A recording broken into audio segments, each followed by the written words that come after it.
Welcome to Be You, Thank You, the podcast that is all about helping you find your authentic self so that you can own her and love her. Here's your host, certified mindset and confidence coach, burlesque dancer and internet preacher, Adozie Duffy. Hello, girlies. So, how is everyone doing today? Today's actually been good for me. I had a bit of a rough start this morning. Didn't quite feel like in my groove, so I decided to put on my makeup and just spend some quality time with myself and just kind of let myself I don't know, just be in a bad mood for a little bit. And if you can believe it, it passed. So yeah, I mean, that can be another story for another time. But yeah, so I guess I would say my day is now going good as of maybe 2 hours ago. So I hope that your day is going well. And if it's not, I hope that tomorrow will be good for you. You know what I mean? Or later on today, this evening, they can't all be winners. So, anyways, that being said, today's topic, I'm actually really excited to talk to you guys about this. I feel like it's one of those things that kind of has the opportunity to click right away with people, or at least it did with me. And it opened my brain up to a whole new perspective on myself and on my life. And yeah, I guess I just want to share it with you guys because I don't want you guys to miss out on that opportunity. And if it doesn't click right away, that's also not a problem. I guess maybe I shouldn't brag like that at the beginning of the episode. But yes, anyways, today's episode is about the stories we tell ourselves. And I kind of want to call this episode Stuck in Our Stories because we are so attached to the stories that we have that we don't even separate us from the story. And so I just kind of want to walk you guys through this concept and see if it can help expand your brain a little bit. Okay. So let's just get into it. So, we have so many stories about ourselves, so many things we've been telling ourselves for such a long time that we just take them as fact and as truth about who we are or even about what we are capable of. Some of these stories came from other people. Some of them literally came from someone telling us directly that we are or tend to behave a certain way, while others of them came from implications other people made about us or our behavior. It doesn't always come from someone explicitly telling us something about ourselves, but I mean, especially as women, we know how to take a hint. So we took these statements, we took these implications and these suggestions, and we turned them into true stories about ourselves. We then internalized these stories and then we fed them back to ourselves, usually unconsciously, but honestly, sometimes very consciously. But then, along with this, we also have the stories that we've made up for ourselves. These stories usually come directly from experiences that we've had. Maybe we did something or behaved a certain way, and we turned it into a whole characteristic about ourselves or about our personalities, and sometimes even about our lives as a whole. Most of us accept the story we tell as fact. Most of us have never taken the time out to think about what even is the story we've created for ourselves. We just assume that whatever it is that we are telling ourselves about ourselves must be true because why else would we think it? We think the stories we have about ourselves are so true that we often think of ourselves and our stories as one in the same. We think that we're just being objective about our lives or even our characteristics, when in reality, our story of ourselves and our life is filled with judgments and opinions. We are so attached to our stories about ourselves that we can't even fathom the idea that it is possible to change a story about ourselves without taking the action beforehand to change. We literally think that we must prove to ourselves that we are different before we can say our story is different. That's how much our story informs our lives until we prove it.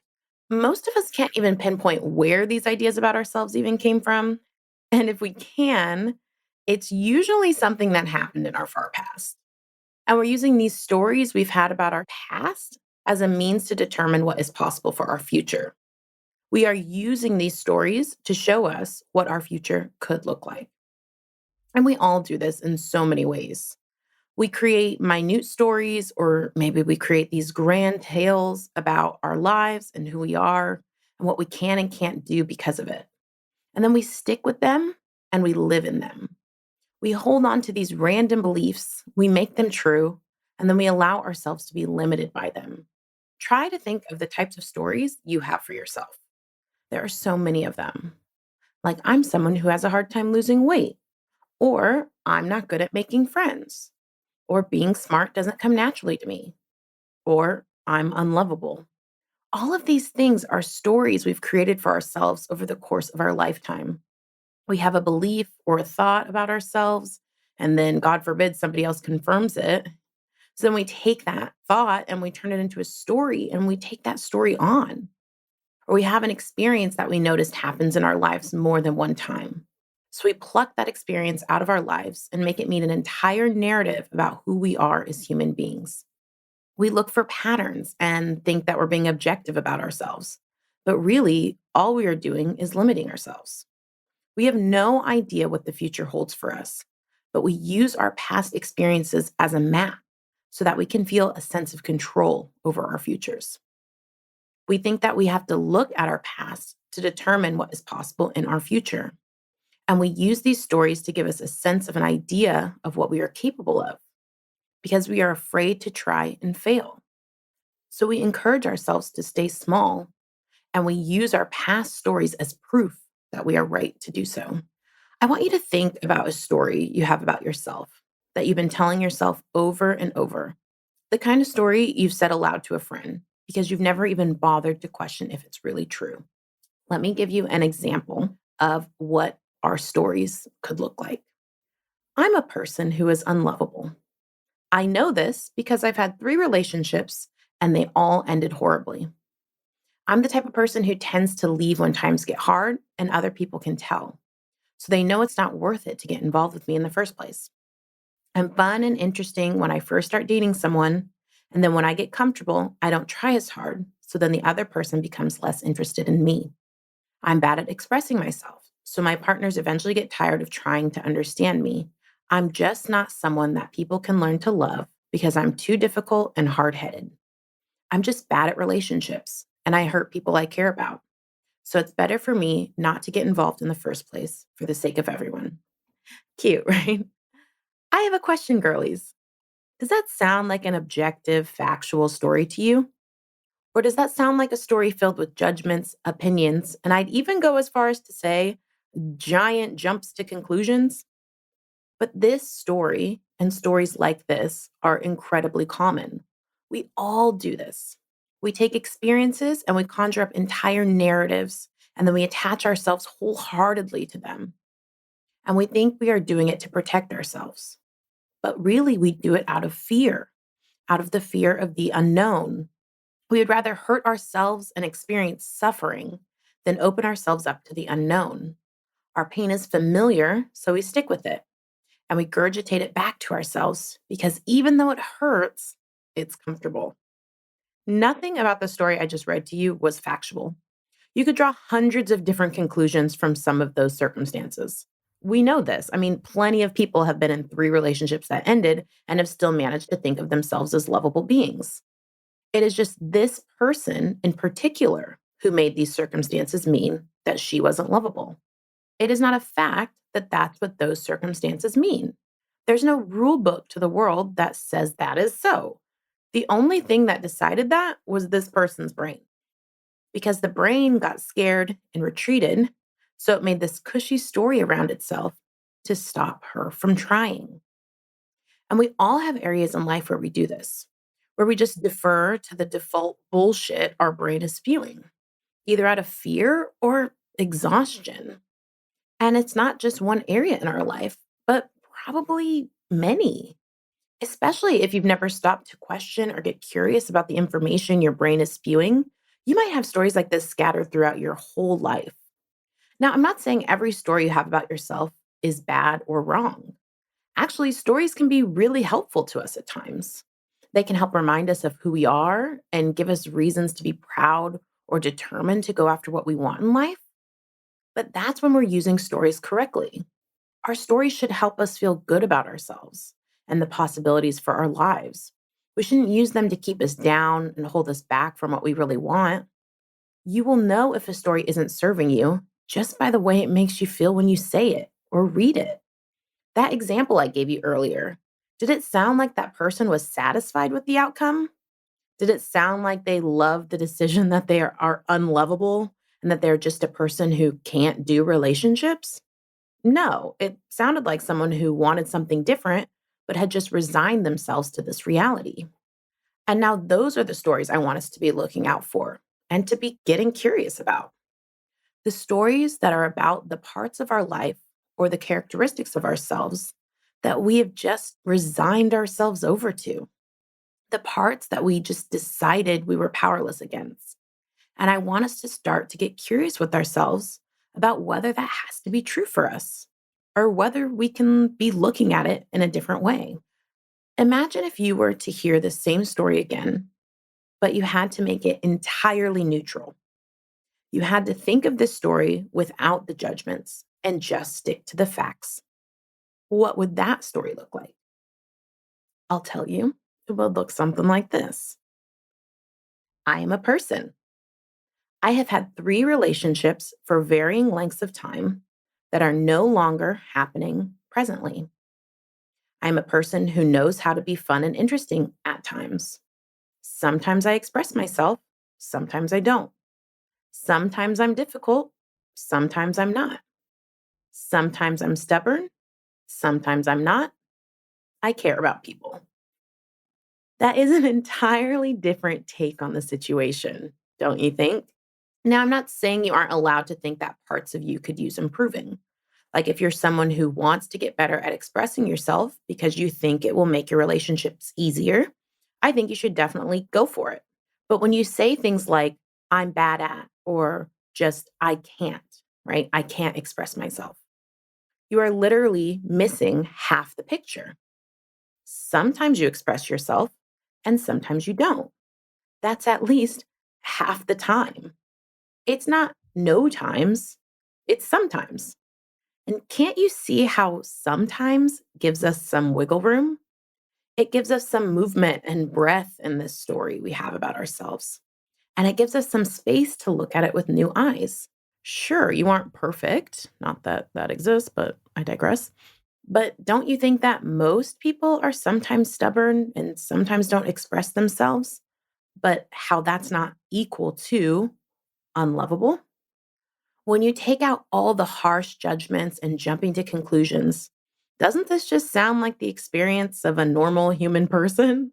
That sometimes we do better than other times? And isn't that part of what a relationship is all about? That we show up to it as we are, and maybe even the relationship can help us to evolve?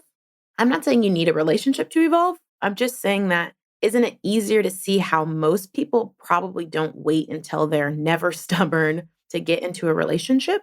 Those aren't like the universal pre qualifiers to having and finding a happy relationship. Those are just things your brain is choosing to fixate on because it knows you and it knows how to keep you safe by scaring you into hiding. So now the biggest leap of all is to turn the story into a positive one. Okay. So we went from what we think, which is usually negative, and then we turned it to neutral. And now we're going to turn that neutral story into a positive one. Here we go. I have been loved in a relationship 3 times. I choose to leave relationships when I feel they are no longer serving me. I'm a fun and interesting person, and I can learn to be that way more often than not. I'm learning how to better express myself, and that's a quality I think someone would be proud to see their partner working to develop. I can be stubborn and hard headed, but that's just because I know what's important to me. But I can learn to be open to listening to what other people are telling me, especially if I respect the source. I care about people deeply. And even if a relationship is only for a short period of time, I do think the experience is worth it. Now, can you see how this final story isn't perfect, right? It's not about looking at ourselves with rose-tinted glasses and pretending like everything is just fine and dandy and needs no extra attention. But can you see how that story tells the same circumstances, but from the angle of compassion and even hope? It's a story that paints us in a position where we are giving ourselves the opportunity to change if we want to, or not change if we don't want to. But we aren't making every one of our characteristics about ourselves negative. We're just allowing ourselves to see that there are options, that we have choices. We can look at 3 relationships ending, or we can look at the fact that we had 3 relationships at all. It's completely up to us. But the faster you can see that you have options, the faster you can get out of some of the emotional turmoil you've gotten yourself into. And the more you can open yourself up to the juicy possibilities of the unknown. It isn't a matter of fact that what you say about yourself is true. I would almost go as far as to say that most of our perceptions of ourselves are wildly inaccurate, right? Because we're so close to it and we just judge it more harshly and we're just so much tougher on it, right? It's because it's you, you tend to paint it with a negative tint. But when you can put some space between you and your story, can't you see it is easier to see that that's all it is? It's just an angle you took on your life that you've committed yourself to believing. And that's not because you're bad or because you've done something wrong. That's because you're human. And being right about the future is a tactic we use to feel safe. So we double down on a belief, even if it hurts us, because it is safer for us to be right and small than to think big and risk being wrong. But when we look at it rationally, we can see that we can't know if we're right regardless. No matter how much we hunker down on a story we have about ourselves or others, there's no way for us to actually predict the future. Believing these stories we have about ourselves is essentially just a coping mechanism. And it really isn't even that effective because it takes us out of the reality in a lot of situations. It keeps us from seeing the good and the potential of who we are or who we could be. Honestly, if we already know that it's unlikely that we're even going to be accurate about our take on our own stories, then why can't we look at it from a positive perspective? Why can't the positive narrative be the one that we believe in? What do we gain from believing that our negative viewpoints of ourselves are the more accurate version? Like, if we're wrong either way, why not be wrong and happy than wrong and fucking miserable? So, as you can tell, I'm very passionate about this topic. And I just want you to feel good about yourselves, you guys. Like, what is this nonsense of us having to feel terrible about ourselves or having to have like the truest form of ourselves or the most accurate version of ourselves is the one that's like self deprecating? I just think it's fucking whack. Okay. So, starting with the story you tell yourself is incredibly powerful. Okay, there are a million different conclusions that could be drawn from the same experience. Your brain just picked one and ran with it. And it's just been regurgitating the same tired ass story to you because that's the most efficient thing for it to do. Not because it's inherently true, but solely because your brain just wants to conserve energy. Okay, that's it. Not because it's right, not because it's helpful, because to a brain, repeating the same thing over and over again is a lot less work than coming up with a new thing. That's it. So it's time for you to take the reins of that part of your brain and give it some direction. It's time for you to start telling your brain what's actually good for it. And it's time to start replacing that negative narrative with a positive one that actually serves you. It's time to override that default setting your brain is on. And it's time to give yourself the power and control over yourself and your life that you deserve.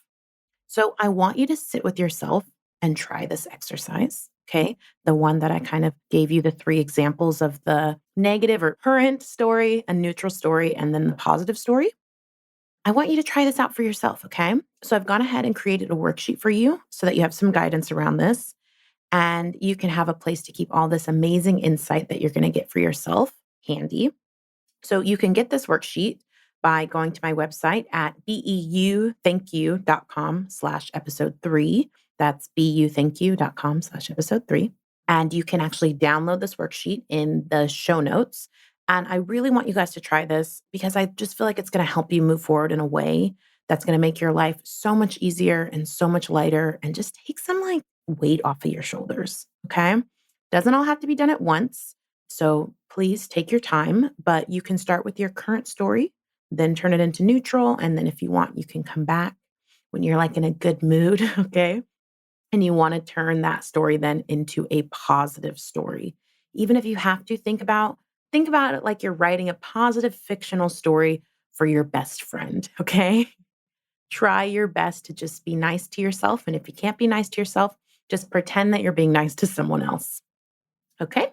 So I hope that this helps you guys out. And I really hope that you try that worksheet. And if not, just practice noticing where you just have stories in your life that you just believe by default. Start just trying to get curious with yourself. It's really, really important that you're more curious with yourself than angry with yourself or defensive with yourself or your stories. Just get curious about yourself, get curious about why those stories might exist in the first place. And yeah, I'll be back next week, cuties. So thanks for listening. Bye-bye. If you like what you've heard on the podcast and you want to go deeper into all this good stuff and learn how to actually apply these concepts to your life, then I want you to come and work with me one-on-one. I have a couple of slots open for new clients, and I want you to have the life-changing experience that is coaching. Listening to the podcast is one thing, but having that face-to-face, personalized time with me so we can get to the heart of what you want and get clarity around your personal roadblocks is a whole other experience entirely. So if this is something that is of interest to you, come on over to beuthankyou.com, which would be beuthankyou.com, to get some more details. I only have room for a couple more people at this price point, so I don't want you to miss out on this experience. You can also sign up for my mailing list so that you are the first to know when I have available slots and just when I have new offerings. So that's beuthankyou.com, and I can't wait to get started.